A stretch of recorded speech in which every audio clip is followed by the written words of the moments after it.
Coming to you live from the Business RadioX studio in Woodstock, Georgia. This is Fearless Formula with Sharon Klein. Welcome to Fearless Formula on Business Radio X, where we talk about the ups and downs of the business world and we offer words of wisdom for business success. I am Sharon Klein, your host, and today in the studio, I've got two really interesting people. I've got my favorite Front Porch Advisor. This is Joe Cianciolo. He is the Human Capital Strategist with Front Porch Advisers. And we also have Brendon Canale, who is the General Manager with Diesel David, which is an auto repair shop. Is that the best way to say it? Auto repair shop in Diesel specialty shop in downtown Woodstock. Oh, I'm so glad I asked you how to say that correctly. I would have butchered it. Thank you for coming on the show. Of course. Happy to be here as always. I'm so happy to chit chat with you because we've got a really interesting show today. And I know we talk a lot about business owners and how they manage their natural inclination to have fear and how they can manage and work with themselves to even learn and help other people who want to have their own businesses. But what's cool about you guys is that you all kind of have almost like a relationship where you can help, where Joe helps Brendon to understand the positives and negatives of his personality type and how he can work with those positives and quote unquote negatives, I guess, to further yourself in business. So it's fascinating to me because I think every one of us has, obviously we all have our own personalities, but it's very easy for me to look at myself and say, well, here are my weaknesses and I can't do that. And here's an excuse for why this doesn't work. And oh my gosh, I'm so horrible when I have days like this. But I like that you're spinning. It's not even a spin. It's a reframing of allowing myself to accept that I have maybe the light side as well as the dark side, that I can work with both, right? So I don't have to have something that's like I can look at myself in a positive way, I guess is what I'm trying to say. Man, it took me forever to get that out. So what do you think about what I just said? Well, I'm excited because when you say Fearless Formula, of course, that's we talked about this earlier, but everybody needs to know what their Fearless Formula is. And in our business at Front Porch Advisors, we believe that awareness and acceptance of who you are, what you bring at your best, and what you need to be at your best is the formula to overcome the fear. And when we say who you are and what you bring, that means good, bad, and ugly. And so yesterday we had the fortune of sitting in a room full of business owners and local business professionals talking about vulnerability. And the question was to provoke, what is your strength that sometimes gets you in trouble? So I'm excited to be here today to talk more about the double-edged sword, because here at Front Porch Advisors, our philosophy is that the same thing that makes you strong under pressure, stress, or extreme challenge becomes your nemesis, hence the double-edged sword. And Brendon has graciously come to sit here because sometimes it's hard for people to understand what that means to get there. And Brendon has fully gone into the realm of awareness and acceptance, and now we practice all the time. Yeah. So I think it's really interesting that you have you've kind of gone through the process. It's not like in the beginning steps. You've gone through the process with Joe and have seen positive changes in your relationships with work, and I'm sure it's exponential with other relationships. What was it that made you realize that you really needed some coaching and a way to reframe how you view your positives and negatives of your personality? Yeah, so I was stuck when back in the day. I'm pretty old, so I was stuck, and I came to Joe and fresh out of a relationship in a dark place, and Joe was like, who's this kid? Down to coach me, but kind of unsure. Don't blame him. And, he's open. He's open to people. And exactly. And so we worked through it, and my greatest superpower is I care. And my biggest downfall is I care. So I come in and, first of all, I'm going to want to say yes. So you'll hear me say yes, and then you'll hear me backtrack and be like, okay, wait a second. And then second of all, whenever I have the ability to give you care, I thrive. Whenever it's expected, I struggle. And, working through that, understanding that, and then using that not only professionally, but with my friends, relationships, it's helped. Now we're in a successful place. I'm going to turn into Sharon and ask the question because that's what I do. Do it. But like she said, you've been through the process, but we're still in it. Yes. Why are we still in it? There's always room for development. I'm working through some big things with my job and understanding, how to go from where I'm at now to the next level. It requires, some advice, some coaching, and some guidance so that I can be calculated in my approach and not just like come in guns a-blazing. Reactionary. Exactly, be calculated. So it's interesting. I like it because somebody like Brendon and his tendency to care, it's interesting how that works externally and internally because it's more natural for him to provide that care externally. So internally, he doesn't always know how to provide that care for himself. That is very common for a lot of people who have that same double-edged care sword. Yeah. So today I had to force myself to do things for myself, care for myself. So went to Joe. That wasn't forced. That was something that I know I need to do. But going to Joe is a form of care for yourself? Yes, it is a form of care for myself. Nice. After that, I went and started taking care of things for myself because what I'll do is somebody tells me they need my help, I'm out doing that. Like my needs don't matter. I want to help somebody else. And so today I had to focus on taking care of myself, doing things for myself, which is something that Joe has helped me with because I did not do that. Well, I think when you're a giver, and I tend to give as well, and when you had said the expectation, when you set that expectation, then there's not even a discussion about whether or not you're going to come and do it because you did it once, so now you're going to do it again. I get resentful very fast, but I did it to myself. I set the precedent, like I set the pattern, the expectation. So it's something I'm working on as well. And I can imagine in your business as well, when you've got people coming, asking you to help and can you fit me in? Can you do this or that? Well, you want to help naturally. This is your job, right? Mm-hmm. But then you have to be careful how much, if you overpromise or something. Boundaries. Well, that's a nicer way to say it. Setting boundaries. Because the answer is yes, I want to help you. But here's how you can help me help you. And knowing to communicate. Are you so proud of him right now? So proud. I'm proud. Feel free to take the mic, But what's it called? Knowing when to ask for help. Help me care. Which I can see it in you. You care, and so let me ask you a question. Okay, here we go. Let me ask you a Wait question. a minute. I ask the questions on this show. No, this is Brendon's RadioX. I'm ready. Right, so, I'm ready. So whenever somebody expects you to care, and you feel like it's been pushed on you, how hard do you pull back that care? I don't. I push. I go into it more. I'm like, oh, okay, well, you expect this of me. I can't let you down. But there's always a trade-off. You pull the care from yourself even further in thinking that you're providing more care for them and digging harder, but actually you're not providing the greatest level of care that you possess naturally. Yes, true. Because because it's not about me so much in my mind. It's more about, okay, well, this is what you need. Here I come. You need me. You even came to me and asked me. So of course. So I don't think about what it's costing me so much as much as I'm thinking about what I'm giving you, which maybe it isn't 100%. But it also is what Brendon said, and what got me so excited was him understanding and acknowledging, like, yes, I want to help, but help me make sure that I'm helping you. And that's one of the things that it's a tool that we've gone through, setting those parameters in a dialogue that you have to practice because it's not natural for you to think it that way. Your natural inclination is to say, sure, I'll help. Instead of saying, no, I would rather provide you with the best help and the best care for you. So I need you to help me with that. I need you to set that. So if someone were to come to me and say, can you please help me? My question back to them is, what is the best help that I can give you? Is that what you mean?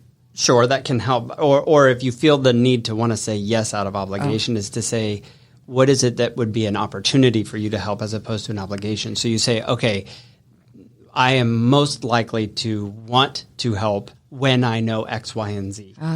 So that's where those parameters, that's where those boundaries come in, because then at that point you've flipped it from an expectation to an opportunity. Right. Completely different energy behind that. Wow. That's why I'm so proud. Are you so proud? Well, that's so awesome. When we talk about fearless formula, that's why I really got excited about today of trying to pair these two is, you can hear, and Brendon and I are going through a little bit of an exercise here because he's learned so much, and we've been practicing, and we're going through the entire program together.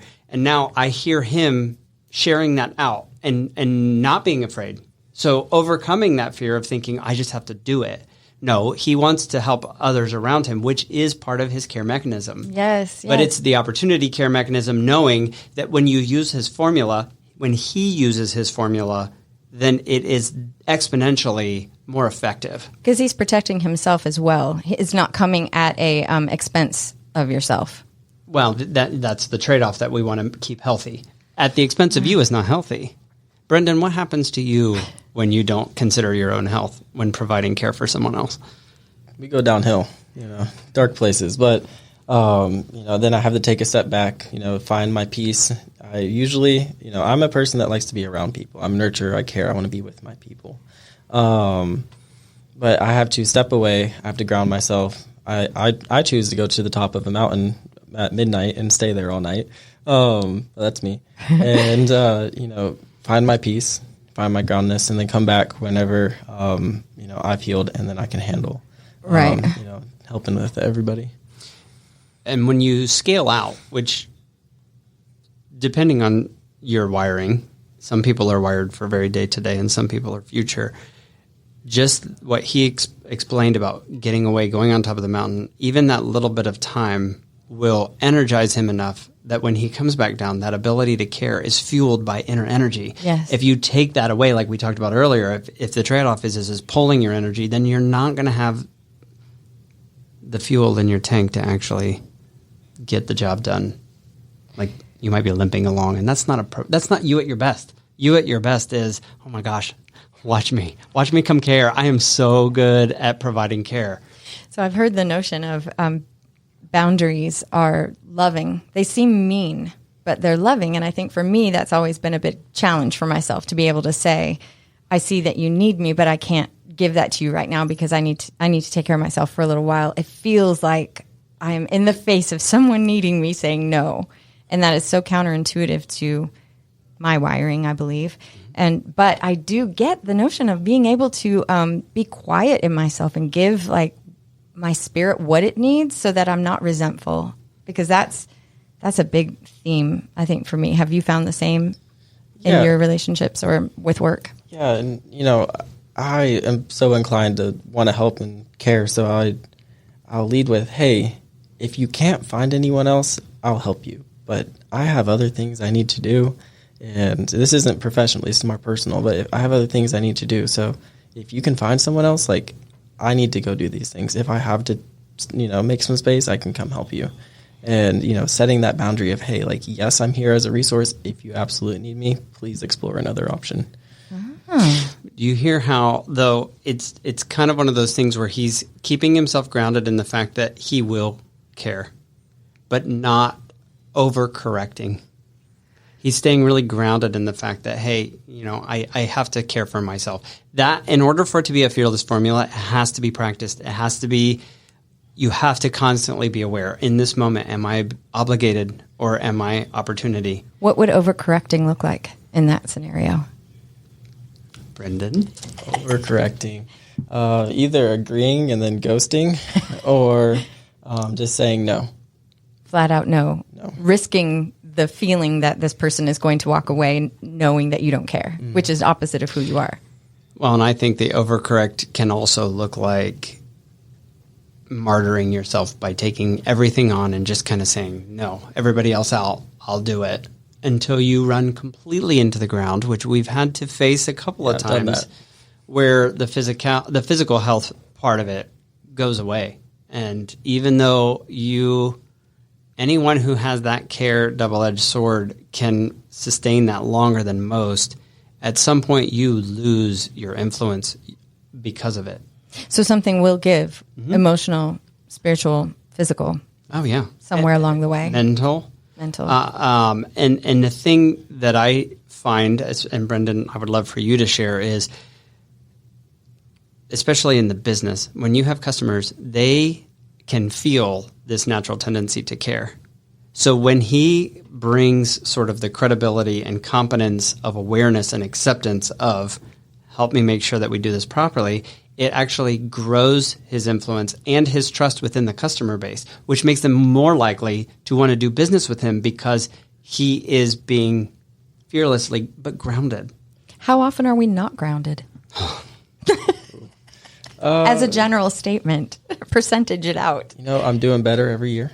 Every year. There's been improvement. But I'd say probably once or twice a year right now, I catch myself where I'm like, okay, I really need to take essentially a mental health break and go, handle myself. That doesn't sound so terrible once or twice a year. Is that bad? Oh, it used to be all the time. And that's the thing. There is no such thing as perfection, but being grounded that's why I say awareness and acceptance, because those together, you can stay grounded, and there's going to be variables thrown every which way, and you're going to have different personalities coming at you. Some are coming in hot, some are coming in, very confused or misguided, and sometimes they're just redirecting frustration from something else. So that's why for us it's a practice. It's something that we have to do every day, and we have to give ourselves grace when we fall back into the only one side of the sword on ourselves. What I've learned is, customers are going to, like Joe said, have their emotions. And our tendency is to take that on. And, it can be overwhelming if you can't process what's going on. So, a customer is upset because the truck's broken. They're not upset at me. I'm just the messenger. Mm-hmm. Terminology I've used is I'm an advisor. I'm not here to sell you work. So if, you come to me, you're like, hey, what do you think I should do with this truck? What's going on with it? And that gives, I love vehicles, and then I love caring. Opportunity to care. Opportunity. Yeah. Not obligation.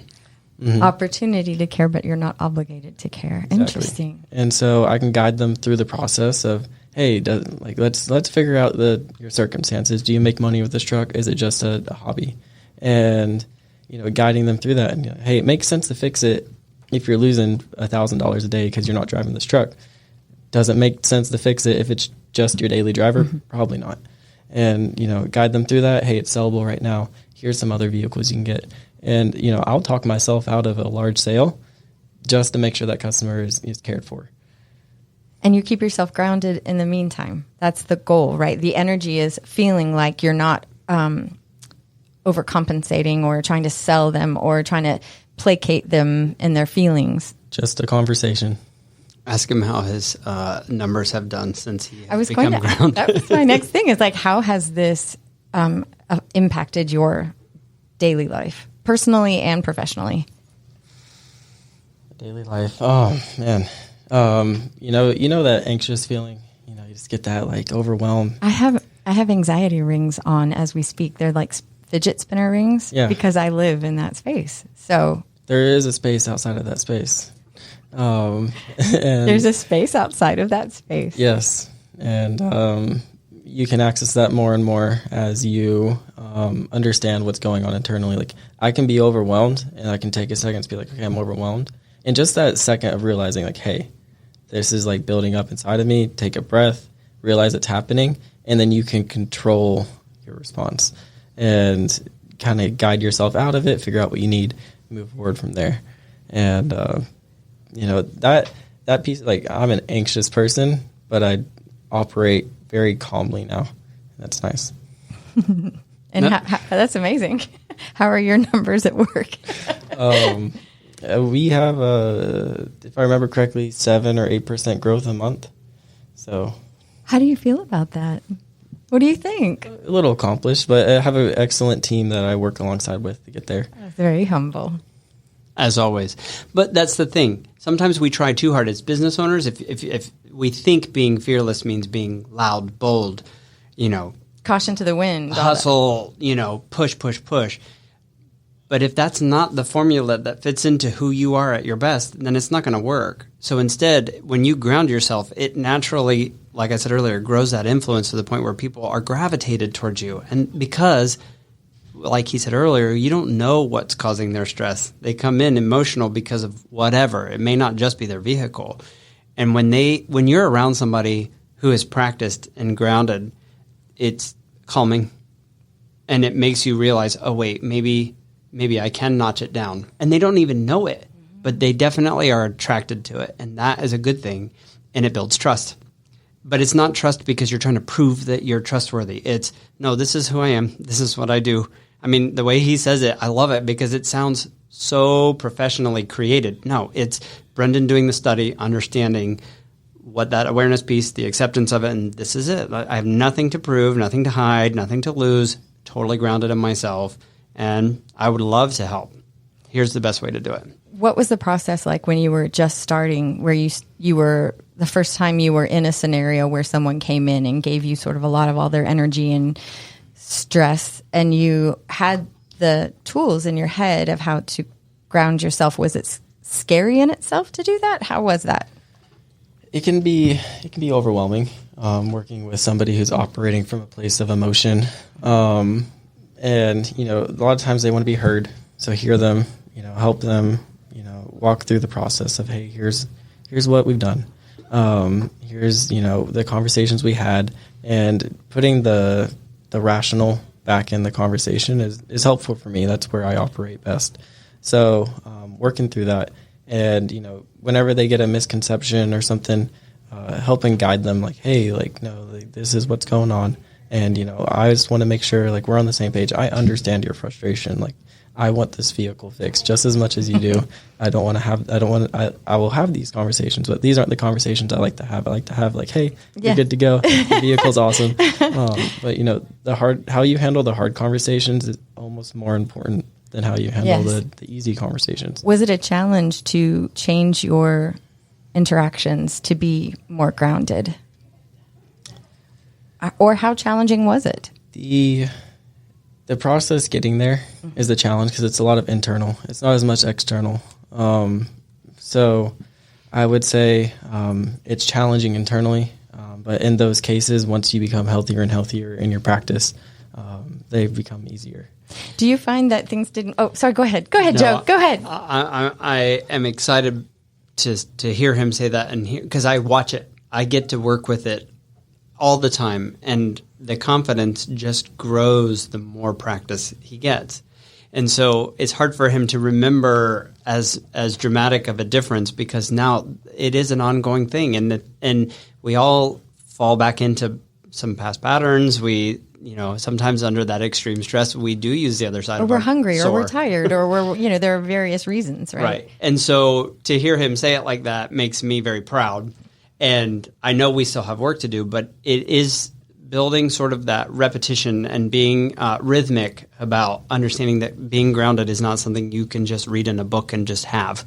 It takes specific situations, situational awareness where we will study it. He'll come to me and be like, oh, this happened, whether it be internal with the office or whether it's with a customer or even personal. And we then go, okay, go ahead. You look like you want to say something. Yeah. The awesome part is, as you're working through it, and I had this defensive driving teacher whenever I was 18, 17.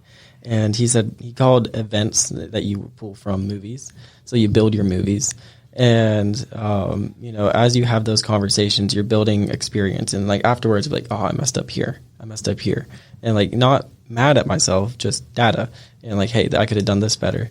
And, the awesome part is, working with Joe, David, the owner of the company, they both give different input, and it allows me to grow from a situation, ask for advice, hey, how could I have handled this better? And, the next time I'm in that scenario, I'm I got this. I have a movie about this, and I can move forward from there. It's tools. You're talking about exercising a muscle, right? Mm-hmm. Absolutely. So, be careful. We're going to flip this around on you. Oh, wait a minute. Yeah, thank you for coming to Fearless Formula and Business RadioX. So I think it's fascinating, too, because what you're doing is giving yourself a lot of self-compassion. You're not judging yourself for having failed something or it didn't work the way I thought, because I live in the space very easily of being at 2 a.m, I have a playlist. And I just add stuff to my 2 a.m. playlist of how I did something wrong, or I could have done it better. I should have known. I have a lot of judgment that way, but it's so refreshing to see someone not take that as being the focus. God, where did I do wrong? I could have done it better. You actually are just giving yourself, like you said, data, mm-hmm. and using it for your movie, which makes it so third person. It's not so personal. Mm-hmm. Well, just listening to the way that you said that about your 2 a.m. list, in my head I hear obligation, obligation, obligation, obligation, not opportunity. And that's where I think, and maybe, Brendon, maybe we haven't used these terms, but I think that's when things flipped for you, was when you were looking for the opportunity in all of that feedback. Because feedback is just that. The emotions that we bring to it are separate. And we do that. So the thing is like we have had to deal with a lot of emotion through all of our time together. Everybody does. But the way that we react to that is not influential.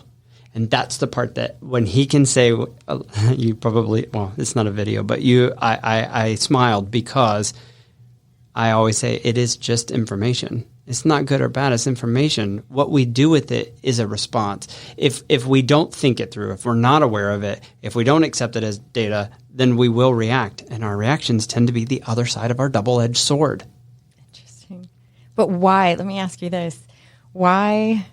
How much is the way that we are naturally predisposed with our personalities, and how much is our parental influence regarding our responses to things and the judgment, the meaning that we put behind the failures, so to speak, or our experience? Because obviously, in listening to you, I'm not looking at my experiences that I don't love the outcome of as data. I look at it as a failure of spirit in some way, or myself, or I should have known, right? So I don't know how much of that is inherent to who I am, or if that was just like scripts that I'm hearing from parents or other experiences. So how much does that influence us? She just opened chapter 1. And chapter 1 is, it's one of the courses that we have. And it is a hard course because it does look at the one thing that we all own for ourselves, which is our experience. And in that experience comes influences. And we have a formula for that, where we can study that and understand. If we can look at the past and understand, collect data, that's how I do it, is we look at what were those influences, like what was their role in our world? And then we have to understand that people are naturally wired even within that influence. Okay. And it could either be nature, nurture, or choice. So it's either how they are or who they were raised to be or the choices that they make. Now, because once we start to realize that all those people are in one of those areas, then we start to look for the people who have learned how to be more than that. And we look for the people who liberate us to be free. And that's why I love what I do, because my job is to be a liberator for Brendon, but that means I have to study him right alongside him, because what he needs is very different than what I need. And I need to be that influence so that we can help unlock way more people like that will keep him going forward. That's the Fearless formula.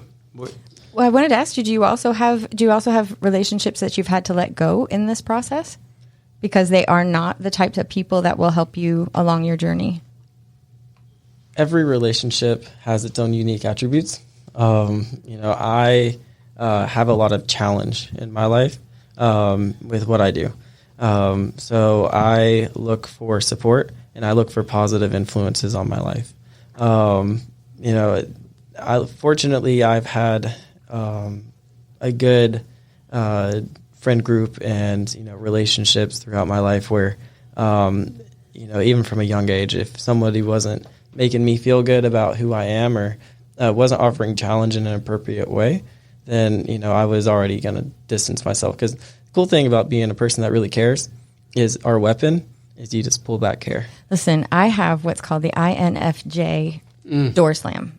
Are you familiar with this thing? The Myers-Briggs? Mm-hmm. So, yeah, the door slam is significant. I cannot work around it either. When I have decided that this is not a healthy relationship, I've given everything I can, and it still is somehow becoming toxic to me, I walk away, and I cannot even reason with myself to come back. Even if I think, oh, well, they've learned, or they're sorry, or maybe it could be better at some point. Like, I don't know how to override my natural protective instinct at this point. Her caretaker's number 2.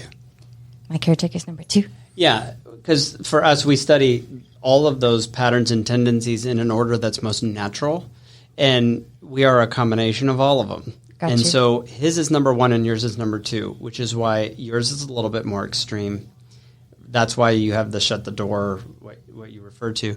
And so when it's number one, you pull it back, but they're the only ones that can bring it right back to care without a whole lot of effort. Really? There's a formula for that too. We have tools for that help understand why you do that and whether it serves you or not, and how to make sure that you're staying grounded within that. And so for you have more of that charismatic, forward, people and values need to put together. Yes, they must be aligned. That comes first, which is why you may not see eye to eye right now on how he can do what you just asked him to do. It's just different. You still have access to the care. It's just not first. It's not the top one. For me, it's number 3. It's not even. Oh, wow. Yeah. But I think that's fascinating to me, because I did not realize that.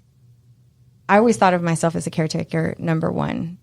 But it's interesting to think that at some point I realized that it's too much for me and I'm able to get out. But if it were number 1, would it be harder for me to get out? Mm-hmm. Don't you think? I'm cold. Brendon. Yeah. So somebody wrongs me in whatever that instance is. I'm a pretty chill person. Not many people wrong me. But yeah, I'll pull it back. I'll be like, okay, I'm going to go do my own thing. I don't have to have an argument, conversation, anything. All right, I'm going to go do this. And, I would say that person, shows a positive light, whatever that is. Like I'm able to comfortably forgive and, welcome them into my life. Like there is a boundary, there's a wall. But, as long as, everything is kosher and, I continue to do me. Wow, that sounds so healthy. That's why I say grounded. But it looks different for everybody else. I'm a strategist. I calculate and I remember everything. So it's not the same. And if my double-edged sword, when I'm healthy and grounded, then I am providing clarity. I am looking for a strategic solution to a problem. But when I'm unhealthy and not grounded, lots of questions. Then I do have incessant questions, which is also not a sign of unhealth or not healthy, whatever you want to say. And the questions become judgmental and personal in nature. But you're able to see yourself do this? Yeah. Oh, and I can stop it now because I have the formula. Like I have studied it enough that I can hear it instantly. I can even feel it in the muscles of my face. So because I pay attention to it with all of my clients, I have to be able to see what's natural. It's not a judgment. It's a piece of data. And so as soon as I see my eyes or feel my eyes past that personal line, I'm like, nope, that question was not correct. And then I will stop. Or I will say, you'll hear me, I'll say, this is not, that sounded judgmental. And then I'll reframe the question because it's not my intent. But all of us, when we're stressed and we're reactionary, we aren't intentional. And so that's why it's called a reaction. When we're responsive, then we can be intentional. We can even call out what he said, like, I'm pulling it back. I can give it back. Let me stop my questions. If they're really that important, I'll bring them later. And that's where I have to be careful with customers is whenever I start pulling back that care and they're already frustrated, is I have to catch myself doing that because I become transactional. And so then it's yes, no, okay, all of that instead of like, let me guide you through this. And so spearheading that before you're in it is, from a customer service aspect is how, I can work through customers utilizing the tools. Wouldn't everybody want Brendon to be in charge of customer service? Because he naturally provides care, but the fact that he is that aware to be able to notice mid conversation, and that's why we think this can be a fearless formula. Because once you do understand that about you start to pay attention in them. And you start to see their patterns and tendencies. You see their reactions as just that. And if we can become that aware and accept that it's maybe them on a bad day, who are they on a good day and how will you connect with them? What kind of communication can you use that will remind them of what they're amazing at? Then all of a sudden you're like, take them on a whole journey where they're kind of with you forever. And that creates customers for a lifetime for a business if done properly. That's so exciting. I mean, when I think about it, it's like what I'm learning in therapy about observing and not absorbing. You're able to observe yourself without absorbing the negative connotation with your reactions. You're able to observe yourself as just, this is just how I'm feeling today, whatever. But you also can, if you do it for yourself, you can do it for other people when they're interacting with you, so you don't take it personally.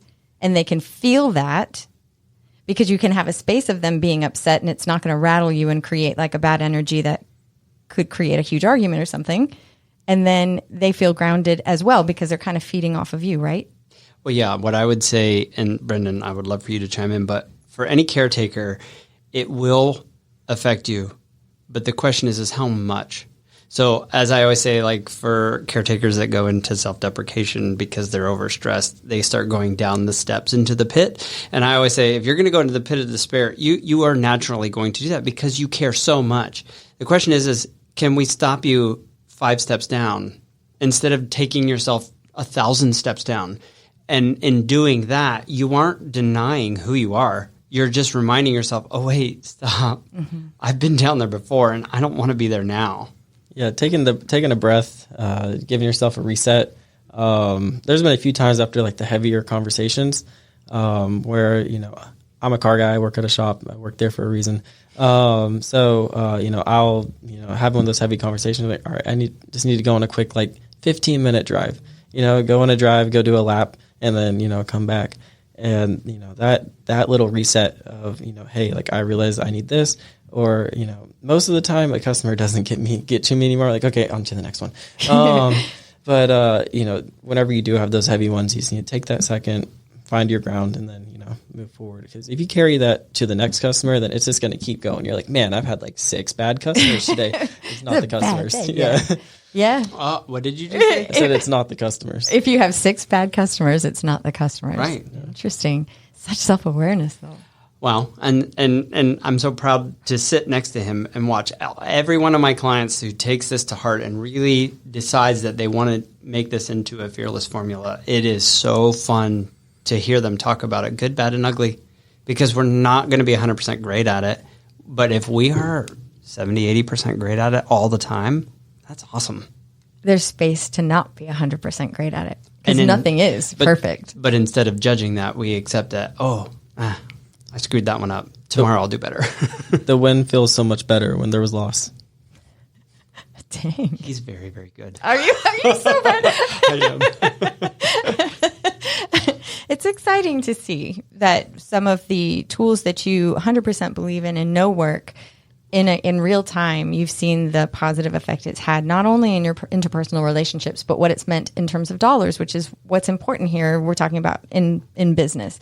So what are the other, I don't know if you call them archetypes, but what are the other main ways that people interact? Like he's a caretaker. I'm not quite sure what I am, but. Well, and so I started it thinking about yesterday's question is what is the double-edged sword? And for mine as a strategist, it is overthinking or analysis paralysis. When grounded and used for good, I ask strategic questions to gain enough pieces of the puzzle to be competitive and solve it.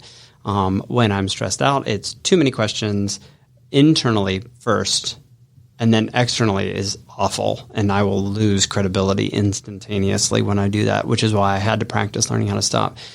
Then you have the extreme emotion dreamer, maybe archetype as you want, and when healthy, they can solve problems that no one else can solve. They see the future in a way that nobody else can. But when stressed out, the extreme perfection of it's in my head, why don't you understand? And an inability, if they're not aware, their communication does not come out at all. Like what they say does not match what they dream. And that's very, very frustrating for them and for the people that work for them. That's one of the hardest things when we're looking at different business owners is we attract that in our business when the owner is in that dream state. And dream does not operate day to day. Dream is meant to operate bigger.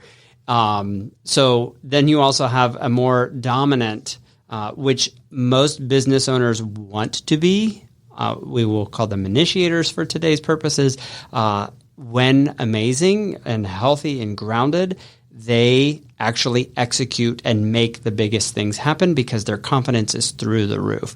But when stressed out, their arrogance and ability to blow up the situation on purpose because they want you to remember how bad whatever just happened. Incompetence is a trigger for that. And so what they need to remember is very few people are actually number one initiator. It's something like 9%, maybe 7%. It's really, really low. And the majority of the people that work for them are going to be caretakers or strategists, and they do not communicate the same and they don't receive it the same. So what we'll find with our clients that are inclined that way is that they often feel like islands and they don't understand why people won't get it done. They are working their people so hard that the turnover is ridiculous. And so we say, okay, let's figure out what it is that your team needs in order to be their best, and then let them do it, and then who did I miss? Oh, the believer. Oh, the believers are the type of people I think that, Sharon, I think you and I have talked about this before, but you have this natural ability to believe in people and ideas, and you feed off of a big crowd of it to the point where you just want to bring them together. That's why you hosting the show, it's like I get to bring all these people in and I get to try to find ways that they can relate with each other and I can relate with them. And when healthy and grounded, that's amazing. But when unhealthy, I think the flipped sword on that one is trying really hard to force a belief. And then it becomes forced on all the people around them. And man, it is like walking through glue. And they're so typically on a grounded strength, very charismatic in a great way. But that same charisma, when not grounded and not healthy, is kind of emotionally explosive on people around them. So, I mean, like I said, we are bits of all of them. The question is, which ones are the most natural? Which are the ones that give you the most energy? And so that we don't have to pretend to be all of them. As a business owner, that's one of the hardest things at the very beginning is helping them understand the best way to lead your business is through your own natural patterns and tendencies. Even though you think or have read books that told you need to be such and such a way in order to work, that's not true. If you lead from that grounded place, just like what Brendon experienced with the gravitational trust, the customers and the staff that always rely that Brendon is there and he's grounded. The same thing happens for a business owner. You attract employees that want to stay there. And so, I mean... And if you recognize what your pattern and tendency naturally is, then you can strategically choose the people that you have in your business. You just put your arms up. I did. Because strategic hiring is one of the biggest programs that we've been using lately is to say, hey, you need to be given the majority of the time to be in your natural best.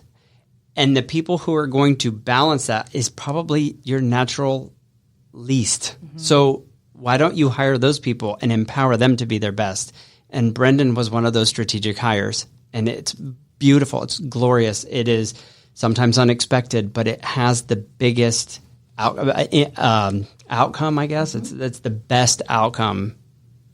Yeah, you asked the question, what was the percentage in dollars of the benefit of the growth, and the other side of that is the cultural benefit within the company, the people, the people with you, the non-quantifiable effect. Yes, having a healthy place to work. That's not like there's stress. It's a job, but like having a healthy place that you can work and you want to be there and you have these people around you, that continues to improve and grow, which is, again, unquantifiable. But it also is a level of care for a team. And sometimes it's business. We always think numbers, but numbers aren't always the only driver. We have a formula for that too, where you as a business owner or a team leader have to understand yours. And then a company itself has to understand what it wants to be. And we will take people through that so we can say, obviously money has to happen in business. We get that.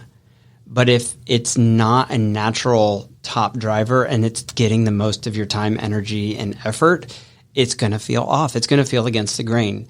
And so if you do it in a more natural order, then it will come along with That's why Brendon, I'm happy for him to sit today, because it has come along with the culture and money, just because of him learning how to be grounded and do his job at his best, and him being able to communicate that to the team and the customers, verbally and non-verbally. Yeah. So what got me to bringing that point back up is the strategic hires, is figuring out who, whenever you're looking at people, not only looking at their voice orders, interacting with them, seeing, maybe they fibbed a little while they're taking their analysis, or where you're kind of understanding them, and seeing who's going to be a good fit for company culture, so you can continue that environment of just like a healthy place to work. As I'm sure everybody's had that job where it's just like either the manager is just like super toxic, or like one bad apple just like focuses on the wrong thing, and you're like, hey, like this is what we do, this is what we provide, this is who we are, and figuring out who fits within that mold. It's interesting because you're talking about sort of an ultimate acceptance of who you are without the whatever nature versus nurture versus choice meaning that we all put on the feelings that we have, right? That's why when people ask me, oh, you do personality, yes, I do as a basis, but I don't put stock in the terminology. Like, if you're a caretaker, what does that mean? How does it play out? How does it serve you? How does it not serve you? What's an opportunity for you?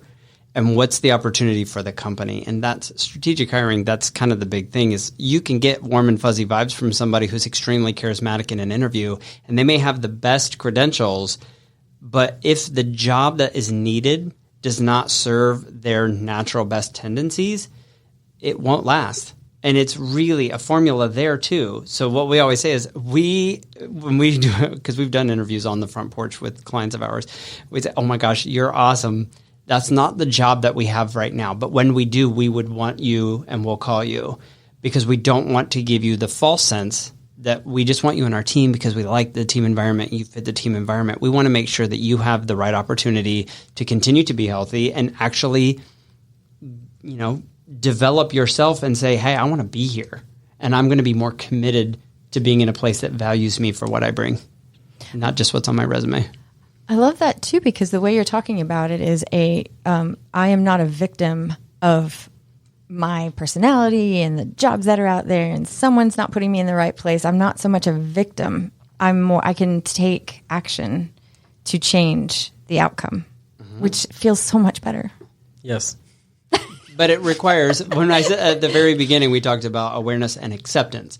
And that's the acceptance piece. Like, you can be aware of your tendencies, but you have to accept what that means for good and for bad and for ugly, so that you can say, oh, crap, if I know that this is going to bring me down, what do I need? Brendon said, this is what I know is care for me. He knows that now. It's part of his cheat sheet, booklet, whatever. So he doesn't even need to look at it anymore. It's part of his daily practice. He knows how to get it. Yeah, I have my people. So I have a reminder on my phone. 8:30 goes off every night. I call a person I care about, and it's either a person that I need care from or a person that I want to give care to, and that's very much so simplifying it. But that is a part of like my daily routine. Making those phone calls, like, hey, like, it's been a heavy day. Who do I need to call? Or I need to call this person. And they always just bring that light back, right? And, I'm feeling fired up. I want this person to be fired up too. Let me call them. And, kind of helping them through that, whatever it is. I love this because it really does give in real time what your company, Front Porch Advisors, offers companies, because I'm sure in a way it's almost like esoteric. It's almost like you can't really say it in a quick snippet. It's complex, but not unmanageable.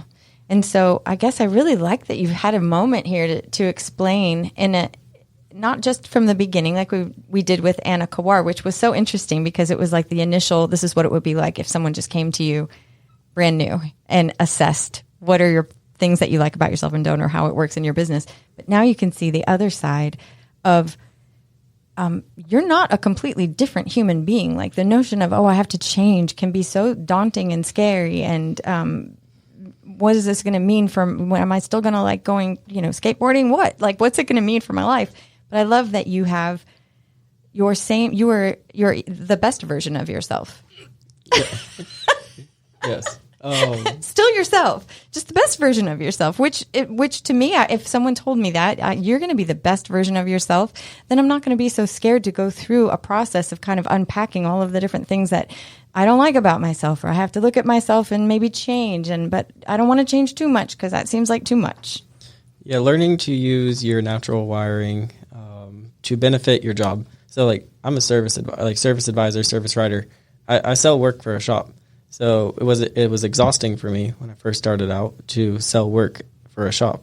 But whenever that role changed to I'm caring for the customer, that was an internal change. It's not something that's stated. Yes. That is an internal quiet. change. It was quiet. Exactly. So learning to use my wiring for what I am doing and, growing from there to make it so that I'm not exhausted doing my job, but it's actually rewarding. Is one of the bigger takeaways for me. I don't know if you guys want to. Oh, but it also, if you notice, because he's humble. Yes. Which is part of his wiring. He's never arrogant. And caretakers are never arrogant. But as a result of this kind of work, his influence makes him a natural team leader, which is why throwing the term GM, it is a really good fit for him. But traditionally, when you look at that title, a company thinks, I need a GM that's going to be this. No. It doesn't have to be one. It has to be grounded. It has to be, what does the company need to balance out between owner, between other team leads, between other staff members. And their company needed a Brendon. But he needed to be the best version of himself. And that's what's the formula that's working really well for them. Yeah, it's glorious to watch. I hope that business owners who are listening right now can contact you and say, here are the things that I see aren't working for me. What's the best way they could contact you? Well, we are frontporchadvisors.com, ERS, advisors with an E. I am Joe at Front Porch Advisors. You can email us. You can, go to our website. There's plenty of ways to connect. But what I really also hope, and why I love today, is all of the clients that I get to work with on a leadership level, fearless leadership. I'm going to start saying that, fearless leadership. Nice. Because Brendon has been on that leadership journey. He's in it right now. Is you can see them intentionally spreading it out.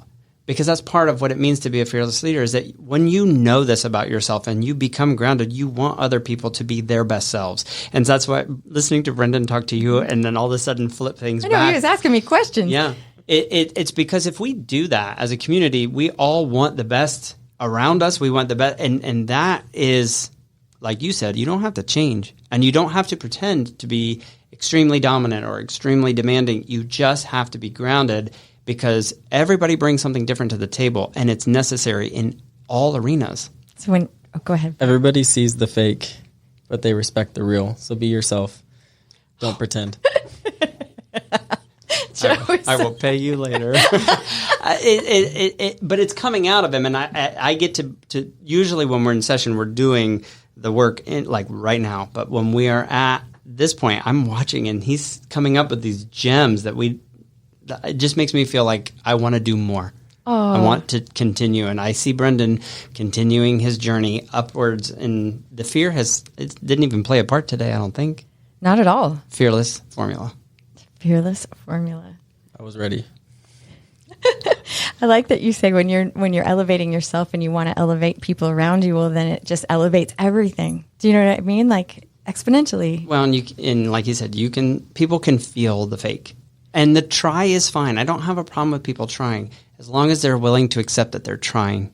Instead, once you take that away, it can be a little bit simpler, and you can be more accepting of what's real, and not sort of trapped or enslaved by your own tendencies.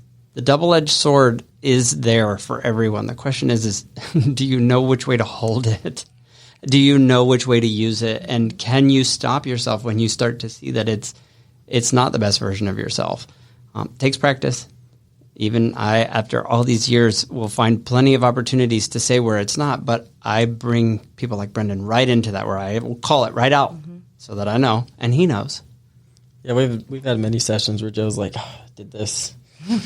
Old tendency. Mm-hmm. But I love that you call it even your own fearless formula, because you have tools. You refer to it. We have a plan for that. This is how we can work around it. You're not a victim of your circumstance.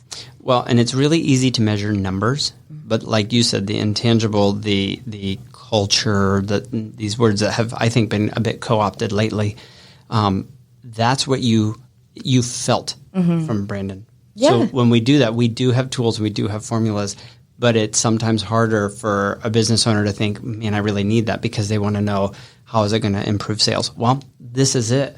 And that's why I appreciate you coming on to help, because Sharon is one of those people who connects people. She's really good at it. But it will be so much easier for everybody when they realize, oh, wait, that's not natural for me, but maybe one of the people on my team is. It's natural for them. And how do I empower them? What do I need to give them that provides them what they need to be fearless and amazing? Like Brendon. So if people want to come see you and see this interaction in action, where could they go? Diesel David Inc. Type in dieseldavid.com. Check us out. 770-874-5094. I'll be on the phone. No one's going to test you at this point. We got it. Main Street, Woodstock, Georgia. Well, Brendon Canale and Joe Cianciolo from Front Porch Advisors. I'm so excited that we got to have this conversation today. This is some of my most, like I said, I get in my own head, and just seeing it in real time, someone right in front of me. You're different from the first time you came on the show, which was probably last September or maybe August. It's cool to see. It's really true, I guess. So, all right. Well, listen, everybody out there listening to Fearless Formula, thank you for tuning in today. And this is Sharon Klein again, reminding you that with knowledge and understanding, we can all have our own fearless formula. Have a great day.